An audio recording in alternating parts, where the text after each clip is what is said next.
மும்மொழி கொள்கையை ஏற்றால்தான் தமிழக பள்ளி கல்வித்துறைக்கான நிதி வழங்கப்படும் என அண்மையில் மத்திய அமைச்சர் தர்மேந்திர பிரதான் திட்டவட்டமாக தெரிவித்தார்.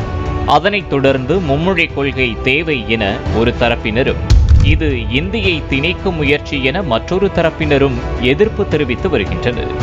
மும்மொழி கொள்கையால் தமிழ்நாட்டில் இந்தி நுழையும் என்பது தவறான தகவல் என்றும், கூட்டணி கட்சிகள் தங்களை விட்டு வெளியேறி விடாமல் இருக்க திமுக பொய் சொல்லுவதாகவும் மூத்த அரசியல்வாதி பழ கருப்பையா விமர்சித்துள்ளார். இந்தியாவின் தேசிய மொழியாக, இணைப்பு மொழியாக, லிங்க் லாங்குவேஜாக இந்தி இருக்கிறது என்பதை எதிர்க்க வேண்டும் என்பதில் எனக்கு கருத்து மாற்றமில்லை. எதற்கு நீ இந்தியை திணிப்பதற்கு பெரிய உனக்கு கூட்டணி கட்சிகள் கலைந்து விடுமோ என்கின்ற பயத்தில் ஏதாவது ஒன்றின் பேரில் மீண்டும் அவர்களை எல்லாம் திரட்டி ஒரு கொள்கையின் அடிப்படையில் திரண்டது போன்ற ஒரு உணர்வை ஒரு பொய்மையின் மீது நீங்கள் கட்டுகிறீர்கள். நான் சொல்கிறேன், இந்தி திணிப்பு இந்த தேசிய கல்விக் கொள்கையில் எங்கே இருக்கிறது? இந்திய தேசிய மொழியாக இந்தி இருக்க வேண்டும் என்பதை எதிருங்கள். அதில் யாரும் மாற்றம் கொள்ளவில்லை. மும்மொழி கொள்கை கட்டாயம் தேவை எனவும், கூடுதலாக ஒரு மொழியை கற்பதில் எந்த தவறும் இல்லை எனவும் சமூக ஆர்வலர்கள் தெரிவித்துள்ளனர்.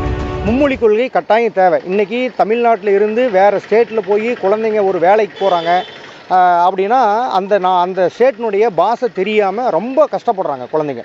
வெறும் தமிழை மட்டுமே வச்சுக்கிட்டு தமிழ்நாட்டை தாண்டி நம்ம போய் ஒரு மாநிலத்தில் வேலை பார்க்குறது ரொம்ப சிரமம். ஆங்கிலத்தை மட்டுமே வச்சுக்கிட்டு மற்ற நாடுகளில் எல்லா நாடுகள்லையும் போய் வேலை பார்க்குறது சிரமம். ஆகவே மும்மொழி கொள்கை அவசியம், கட்டாயம் தேவை. நம்ம குழந்தைங்க கூடுதலாக ஒரு மொழி கற்றுக்கிறதுல எந்த விதமான தவறும் கிடையாது. மூன்றாவது மொழியாக ஒன்று படிக்க நேரிடும் போது அதை ஆட்சி மொழியாக கொண்டு வரும் நிலை ஏற்படும். எனவே இருமொழி கொள்கையை நீடிக்க வேண்டும் என ஓய்வு பெற்ற ஆசிரியர் ஒருவர் தெரிவித்தார். இருமொழி கொள்கை என்பது அறிவியல் பூர்வமானது, வரலாற்று ரீதியாக மிகவும் சரியானது. அதாவது ஒரு மொழியை கற்றுக்கொள்வது என்பது வேறு, மூன்றாவது ஒரு மொழியாக தொடர்பு மொழியாக அதை ஆட்சி மொழியாக ஏற்றுக்கொள்வது என்பது வேறு. இந்த மூன்றாவது மொழி கற்றுக்கொள்ளுதல் என்று தொடங்குவது எங்கே போய் முடியும் அப்படின்னா, மூன்றாவது மொழியான அந்த மொழியை நீங்கள் தொடர்பு மொழியாகவோ ஆட்சி மொழியாகவோ ஏற்றுக்கொள்ள வேண்டிய ஒரு கட்டாயம் ஒரு காலத்தில் உருவாகும்.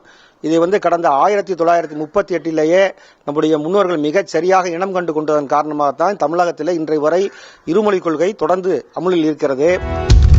தமிழகத்தை பொறுத்தவரை இருமொழி கொள்கை வெறும் பெயரளவில்தான் உள்ளதாகவும், பல தனியார் பள்ளிகளில் பிற மொழிகள் பயிற்றுவிக்கப்படும் நிலையில் மூன்றாவது மொழியை திணிக்காமல் விருப்ப மொழியாக கொடுக்கலாம் என பலரும் கருத்து தெரிவித்துள்ளனர். தமிழகத்தை பொறுத்த வரைக்கும் இந்த இருமொழி கொள்கைன்றது வெறும் பெயரளவுல தான் இருக்கு.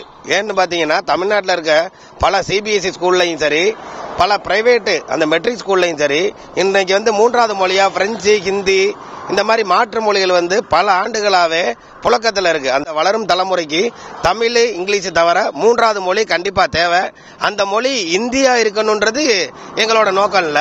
கட்டாயப்படுத்தாம சொன்னா நாங்க எதை வேணாலும் படிப்போம். தமிழகத்தை பொறுத்த வரைக்கும் எங்க மேல ஒரு மொழியை திணிச்சா அதை நாங்க எந்த காலத்திலும் ஏத்துக்க மாட்டோம். ஹிந்தி பேசும் மாநிலத்தில் இருப்பவர்கள் கூட தமிழ் மொழியை படிக்க வாய்ப்பு உள்ளது. அதற்கு ஏற்ற வகையில் தமிழக அரசு தமிழை பரப்புவதற்கு நடவடிக்கை எடுக்கலாம் எனவும் சிலர் தெரிவித்தனர். பிரைவேட் ஸ்கூல்களில் படிக்கக்கூடியவர்கள், வசதி படிக்கக்கூடிய அனைத்து பள்ளியிலையுமே அங்க 3 மொழி கண்டிப்பா படிக்கிறாங்க. ஹிந்தி படிக்கிறாங்க, இல்ல பிரெஞ்சு படிக்கிறாங்க, ஏதாவது ஒண்ணு அவங்க படிக்கிறாங்க. அரசு பள்ளிகள் படிக்கக்கூடிய மாணவர்களுக்கு கிடைக்கணும் அப்படின்னா மும்மொழி கொள்கையை தமிழகத்துல கட்டாயமாக்கணும். தமிழை முக்கியத்துவத்தை உணர்த்தி மற்ற மாணவர்கள், மற்ற மொழி மாணவர்கள் தமிழை எடுத்து படிக்கக்கூடிய ஒரு வாய்ப்பை ஏற்படுத்தினால் அதுவும் தமிழ் மொழிக்கும் வளர்ச்சி, தமிழ் மாணவர்களுக்கும் எதிர்காலம் இருக்கு. மும்மொழி கொள்கை வந்தால் தமிழகத்துக்கும் சரி, நாட்டு ஒற்றுமைக்கும் சரி, மாணவர்களுடைய எதிர்காலத்துக்கும் சரி, தமிழ் மொழிக்குமே ஒரு சிறப்பான ஒரு விஷயமா தான் இருக்குங்கிறது நம்முடைய கருத்து.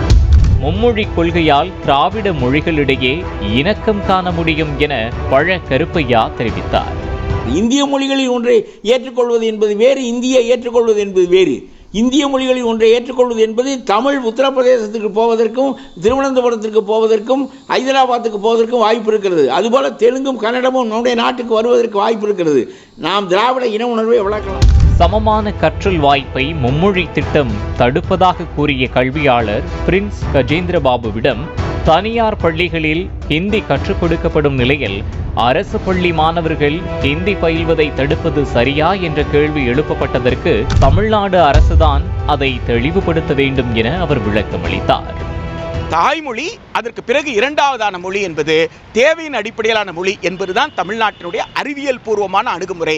என அதை தாண்டி மூன்றாவது மொழி என்பது குழந்தைகள் மீது திணிக்கப்படுகின்ற ஒரு சுமை என்பதனால தான் அது தேவையில்லை என்று சொல்கிறேன்.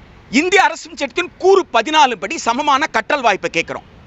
சமமான கற்றல் வாய்ப்பை கொடுக்க முடியாம ஒரு பள்ளியை தேர்ந்தெடுத்து அதுக்கு PMC பள்ளின்னு சொல்றீங்களே, அது இந்திய அரசியல் சட்டத்தின் சமத்துவ கோட்பாட்டுக்கு எதிரானதல்லவா?